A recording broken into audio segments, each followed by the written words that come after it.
Bismillah, Assalamualaikum warahmatullahi wabarakatuh. Amalan-amalan yang pertama, orang-orang yang dicintai Allah Subhanahu wa taala, orang yang senantiasa membaca Al-Quran. Tapi bagaimana prinsip orang baca Al-Quran tapi dicintai Allah? Karena selama ini Bapak Ibu, saya yakin Anda semua suka baca Al-Quran. Malah ada yang saya kenal 1 minggu, 2 minggu kurang lebih khatam Al-Quran.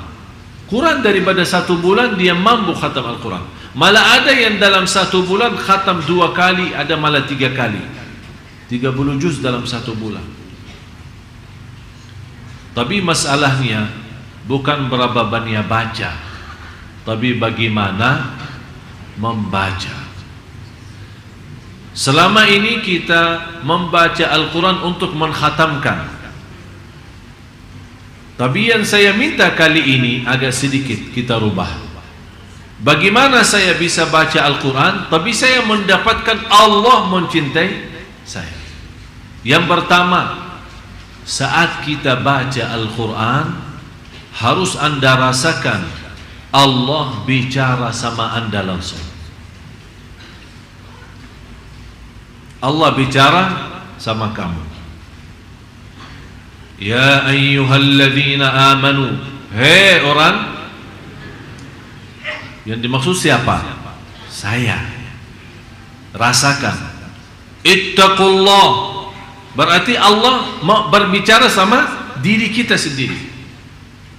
Itu yang perlu dirasakan saat kita membaca Al-Quran. Dan kita selama membaca Al-Quran, kita merasa, kata ulama, kalau mau berbicara sama Allah Subhanahu wa ta'ala, salat. Tapi kalau Anda mau mendengar Allah berbicara, baca Quran.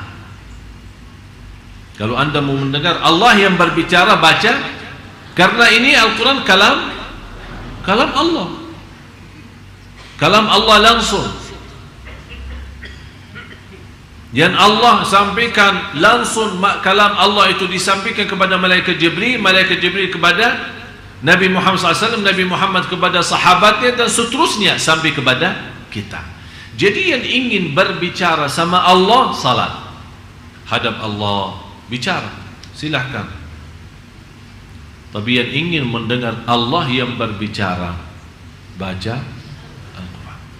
Jadi saat Anda baca Al-Quran, Bismillahirrahmanirrahim, Anda rasakan mendengar kalam Allah. Jadi jangan Anda hanya membaca. Ada seorang membaca hanya lewat mata.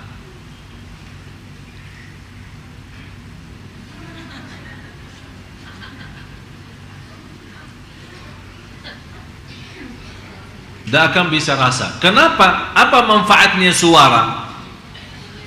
Suara agar didengar oleh, kenapa didengar oleh telinga sendiri? Kalau ada syaitan mengganggu kita, lari.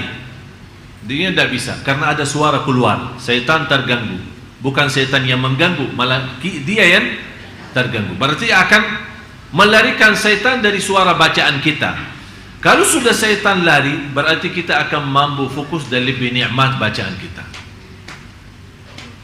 Yang kedua, saat kita mendengar sendiri bacaan kita, rasakan Allah yang lagi menyampaikan bacaan itu lewat telinga kita. Karena telinga itu salah satu makhluk Allah. Ada seorang punya telinga tapi tidak bisa mendengar. Ada orang punya mata tapi tidak bisa melihat.